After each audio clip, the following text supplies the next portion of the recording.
Welcome back to the Quarterly Call. All content is for informational purposes and is not investment advice. Please consult with an investment professional. Today, we're taking a close look at a recent corporate update from Toast Inc., specifically examining their performance in the second quarter of 2025. Our objective is, well, to unpack the key performance indicators, the strategic shifts they're making, and what their future outlook truly suggests.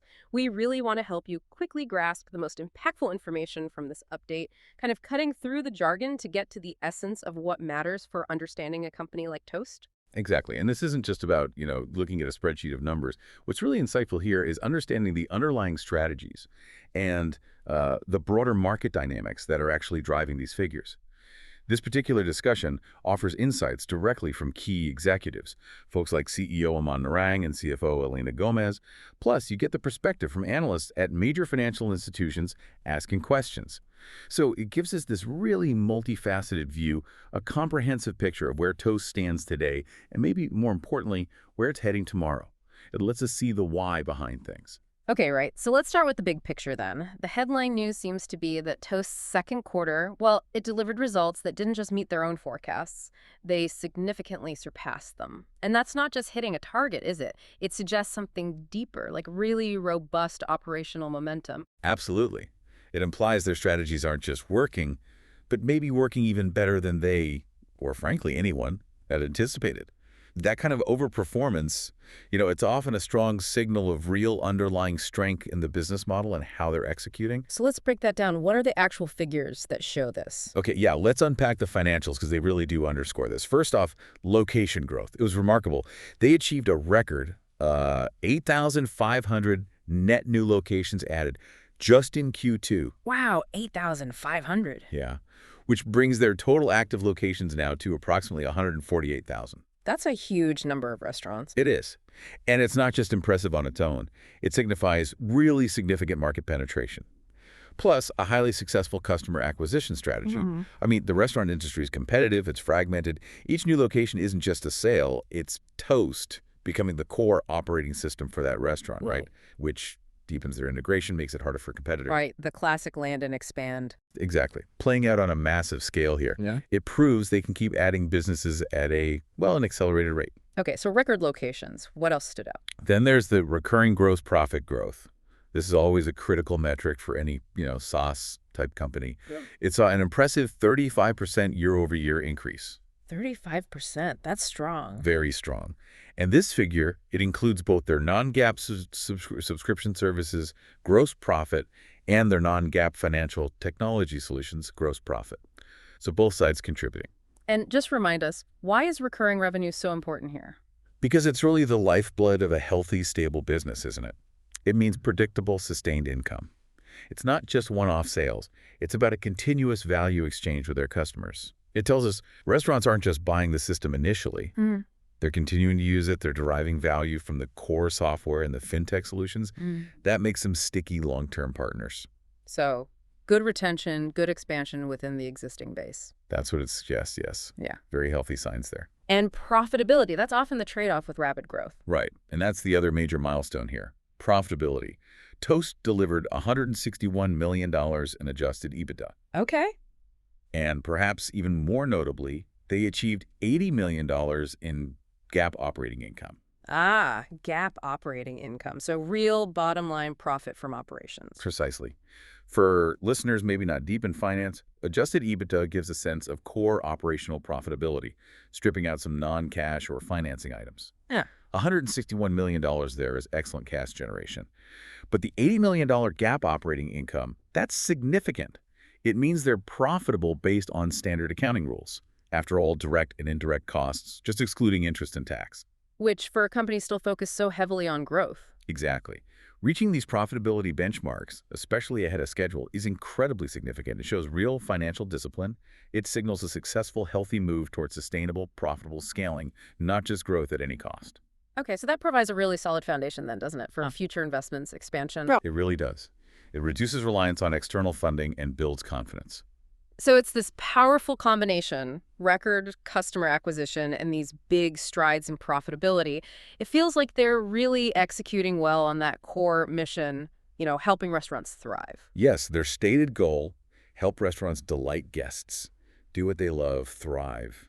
These results seem to back that up. It reinforces confidence in that long-term opportunity. But as you said, are they just sticking to the core restaurant segment? Or are they looking beyond? Where does the strategy go now? That's the perfect transition. Because what's really insightful now is looking at their deliberate strategic shift to unlock completely new growth avenues, diversifying their customer base beyond that traditional restaurant focus. So not resting on their laurels. Not at all. They're actively, I'd say aggressively, seeking to broaden their impact. It's a sign of a mature, ambitious growth company. Okay, so what are these new segments and how's the progress looking? Well, putting the expansion into perspective, the progress is quite telling. Toast has now crossed 10,000 live locations across what they group as enterprise, international, and food and beverage retail. 10,000 locations outside their core already. Yeah, and it's not just the number of locations. It represents a significant expansion of their potential market, right? And it validates that their platform is versatile enough for these different kinds of businesses. Yeah. And financially, this is even more impressive. These new segments, combined, are on track to surpass $100 million in annual recurring revenue, ARR, by the end of this year. $100 million ARR from the new ventures. How does that compare? Get this, their core restaurant business took 6 years to hit that same $100 million ARR milestone. 6 years versus maybe just a couple for these. Exactly. It highlights a significantly faster growth trajectory in these newer areas. It's just strong product market fit, effective go-to-market strategies for these diverse sectors. They've learned how to scale faster. That acceleration is remarkable. Okay, let's drill down a bit. What about the enterprise segment? Big chains, multi-location brands, how are they doing there? Yeah, the enterprise space is interesting. Their vision isn't just to sell to them, but to partner with iconic brands, drive innovation together. And they landed a big one, Firehouse Subs. Oh, yeah. How big are they? Over 1,300 locations, a major quick service restaurant, QSR, brand. This isn't a small independent place, it's a national player. That's a serious validation. It is. Now, enterprise sales cycles, they can be long. We're talking maybe 1 to 2 years, sometimes 4 to 6 quarters for full implementation across all locations. Right, it takes time to roll out something that big. Exactly. But the current momentum suggests a really strong pipeline. These large operators are increasingly looking at Toast to modernize their operations. And the competition in that space, are they just competing on price? Actually, no. It seems less about price wars, which is good. The focus is more on how Toast's modern cloud-based tech replaces those older, legacy, often on-premise systems. Ah, so replacing the dinosaurs. Kind of, yeah. Many big chains are still on cumbersome systems, expensive to maintain, not very agile. Toast offers a future-proof alternative. Firehouse Subs, for instance, they chose Toast specifically for its strong in-store capabilities, enhancing staff efficiency, improving the guest experience, and just overall system reliability. So value proposition is tech and operational benefits, not just cost savings. Precisely. Solving complex, long-standing problems for these big chains. That usually translates to better customer sat and ultimately a better bottom line for the restaurant. Makes sense. Okay, so big strides in enterprise. What about the other new area you mentioned, food and beverage retail? How does that differ? The food and beverage retail segment, well, it's showing incredibly promising early signals. Could be a really substantial growth area for them. What makes you see it? One key metric that jumps out is the average revenue per user, the ARPU. For these retail customers, it's already exceeding $10,000. $10,000 ARPU, that's high. It's very high, a clear sign their value prop is really resonating in this sector. These businesses are willing to invest significantly in the platform. It's notably higher than their core restaurant ARPU, making it super attractive for Toast. So just more complex needs, maybe? Could be, or just a different value equation. To illustrate the complexity they can handle, look at Zabar's. The iconic New York grocer. That's the one. They're using Toast to manage a huge inventory over 30,000 SKUs, individual items. 30,000. Yeah. And processing more than 2,500 transactions daily in their big, bustling store. It just vividly showcases the platform's robustness, scalability, flexibility, way beyond typical restaurant needs. So it's not just a slight tweak of the restaurant system. It doesn't seem like it. Yeah. They're also making ongoing targeted investments in deeper inventory management tools, scaling up dedicated sales teams just for retail. Yeah. It signals a real long-term commitment, not just dipping their toes. That Zabar's example is powerful. Okay, from New York grocers to global expansion, international market entry. They're in the UK, Ireland, Canada. It's new. What's fascinating here is a strategic expansion into Australia. That's their fourth international market now. Australia. Okay. And the speed and the comprehensive nature of this launch, it was possible because they leveraged lessons learned, the infrastructure built from the first three markets, plus about 2 years of localization investments. So they didn't start from square one? Nope. They optimized the rollout based on prior experience. Much more efficient, more impactful entry this time. It's a smart, iterative approach to going global. Allows them to scale faster. Any interesting stories from that launch? There's a really insightful anecdote about Graze Craze. They're an existing U.S. customer expanding into Australia. Okay. Initially, they actually tried a local point-of-sale provider down there. Mm. They quickly found that, well, nothing else matched Toast's comprehensive capabilities. Ah. So they switched back to Toast in Australia, That's quite an endorsement. isn't it? Graze Craze is now using their guest-facing displays, kitchen display screens, online ordering to fix friction and reporting gaps they had with the local system. And they plan to adopt more email marketing, loyalty programs, multi-location management as they keep expanding across Australia. It really speaks volumes about the platform's completeness. Wow. And are they just adding new countries or deepening their presence in existing ones? Good question. They're also actively working on driving increased ARPU in those existing international markets, UK, Ireland, Canada, especially gaining traction in full-service restaurants there. So deepening the product penetration. Exactly. It's not just about adding dots on the map. It's about maximizing value from each market they're in. That adaptability is key, isn't it? Across business types, across continents. Okay, let's switch gears to innovation. This is where things get really compelling, I think. How are they using data, AI? What's new on the tech front driving all this growth? They've always been strong on hardware, right? Absolutely. When we talk tech advancements, the product innovations really set them apart. Let's start with the Toast Go 3 handheld. The handheld POS device. Right. The original Toast Go, like 7 years ago, was a pioneer. It really redefined in-store operations, putting the POS in the server's hand. The new Toast Go 3 builds on that. It pushes things forward significantly. It's apparently the only device combining Toast IQ, that's their intelligence engine, with built-in cellular connectivity. Cellular. So it works outside Wi-Fi range. Exactly. Staff can seamlessly switch between Wi-Fi and the cellular to take orders, process payments, print receipts, zero interruption, whether inside a sprawling restaurant or, say, at an outdoor event. That sounds incredibly useful. What are the other improvements? Well, the practical benefits are pretty compelling. It's lighter, faster, more durable, and has a 24-hour battery life. 24 hours. Wow. Yeah, think about a server working a double shift. They can carry this all day, no need to constantly recharge. Game changer for usability. It seems like it. There's a great real-world example from Haywire Restaurants in Texas. They called the Toast Go 3 a game changer because they struggled with Wi-Fi dead zones in their big 3-story concrete building. The cellular fixes that. Completely. Staff stay connected, take payments anywhere, but more than that, it opens up new revenue streams. Haywire can now easily do sales at community events, festivals, places where reliable Wi-Fi just isn't available. That flexibility directly impacts revenue opportunities. Absolutely crucial for modern, dynamic restaurants. Okay, so smart hardware. You mentioned Toast IQ, the intelligence engine. What exactly does that do for the restaurant? Toast IQ is designed to give staff real-time, actionable context about guests. The goal: help increase check sizes and improve service. How does it work? It's quite clever. Personalized notes and guest details from Toast tables, their reservation system appear directly on the Toast Go 3 handhelds and the fixed terminals. So the server sees guest info right there. Yeah. Imagine knowing a guest's dietary preferences, their past orders, maybe it's their birthday, right on the device. That level of personalization enhances the diner's experience, makes them feel valued. And helps the server make relevant recommendations. Precisely. Upsell intelligently. It turns data into genuine hospitality, Building on that, I saw something about a partnership with American Express. Yes, an exciting new strategic partnership. The aim is to further elevate and personalize diner experiences. It's going to integrate reservation listings from Resy, Talkit, and Toast tables all into Local by Toast, which is Toast's consumer app. Okay, so one place for diners to find and book tables across different platforms. That's the idea. Simplifying the booking process significantly. But beyond just bookings, the plan is to leverage all that combined reservation data plus Toast's platform capabilities to enable deeply personalized experiences for diners, including Amex card members, right at the point of sale. Powered by Toast IQ again. Treating a feedback loop, using data for better service and potentially more loyalty. Exactly.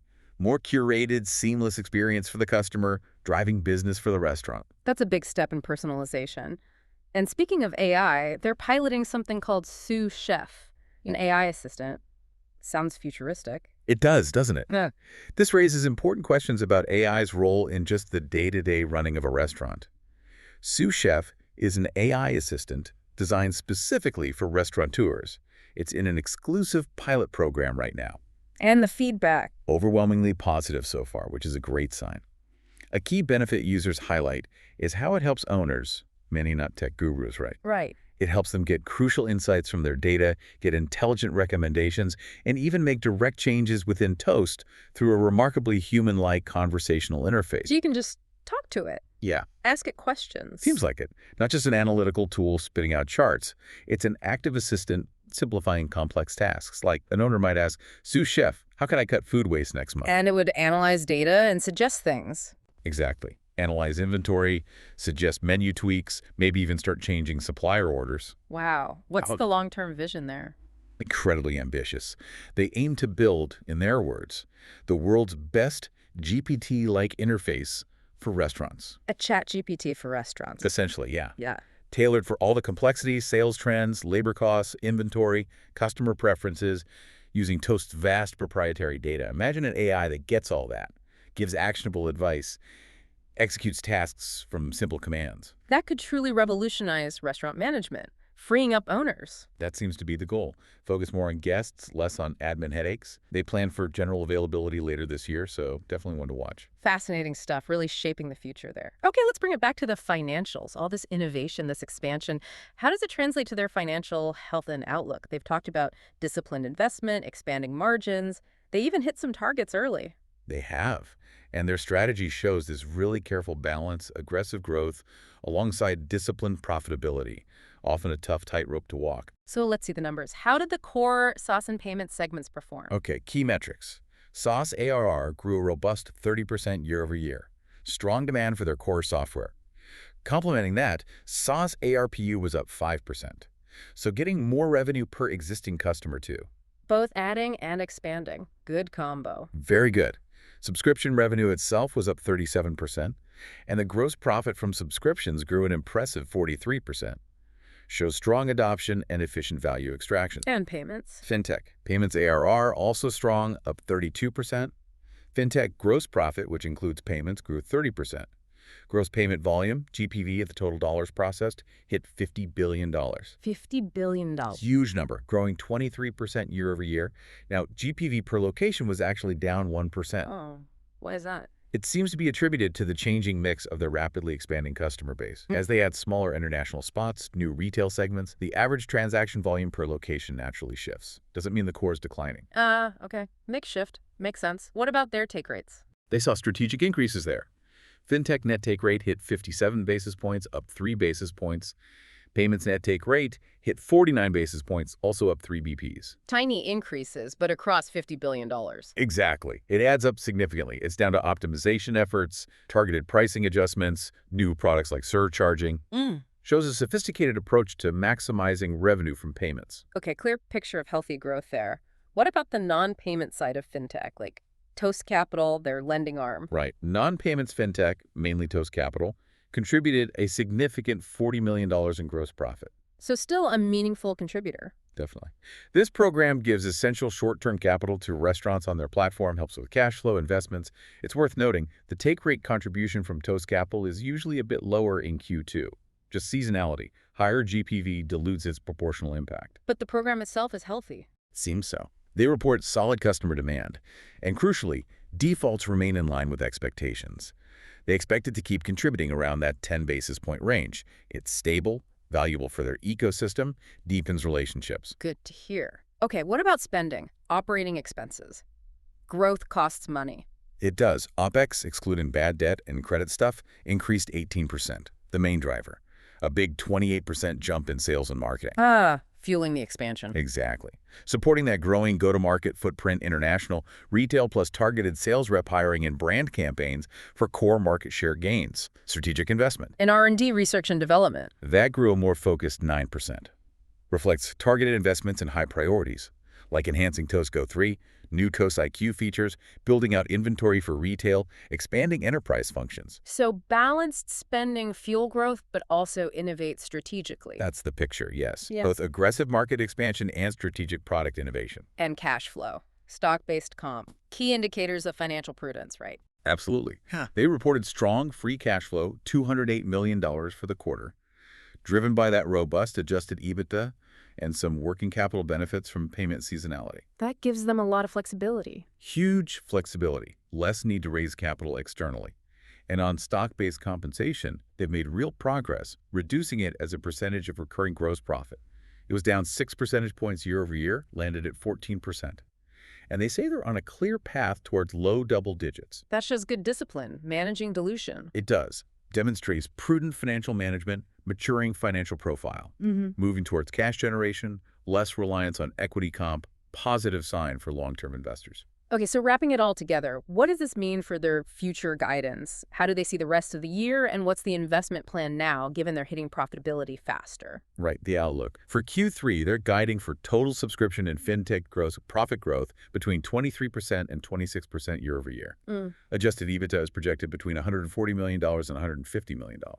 Okay, wait. That EBITDA is sequentially lower than Q2's $161 million. It is, and that's important to understand. It's not a sign of weakness. It reflects increased strategic investment in growth initiatives. Core new segments, they're deliberately unlocking spending to move faster, capture opportunities. Plus, there are some slightly higher tariff expenses expected in the second half.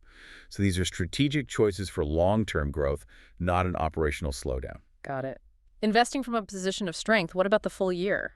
Updated full-year outlook. They now expect 29% growth in fintech and subscription gross profit, and a revised $575 million in adjusted EBITDA. $575 million adjusted EBITDA for the year. What's the margin on that? That translates to a 32% adjusted EBITDA margin, which is up a solid 5 percentage points versus 2024. So strong growth and significant margin expansion for the year. Exactly.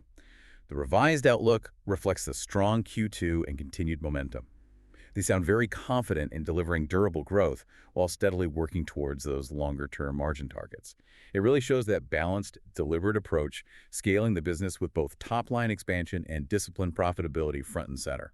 That really is a comprehensive look. We've covered their impressive Q2, the successful accelerating expansion into new markets, enterprise, retail, international, and that continuous forward-thinking innovation with tech and AI, all feeding into a pretty robust financial picture. For you, the listener, really understanding these dynamics helps you stay incredibly well-informed about this fascinating, fast-moving intersection of technology and the food service industry. And it leaves us with a crucial question maybe for you to ponder as you digest all this. How might this increased integration of AI, this hyper-personalized customer data, how might it fundamentally change your dining experience in the next few years? Will restaurants become almost unrecognizably efficient or tailored? And what does Toast's rapid growth in these new segments like enterprise and retail signal for the broader future of tech providers in specialized vertical industries? Are we seeing a blueprint for how these companies might dominate niches far beyond where they started? Thank you so much for tuning into the Quarterly Call. For more episodes, please remember to rate and follow our show. Until next time, stay curious and stay informed.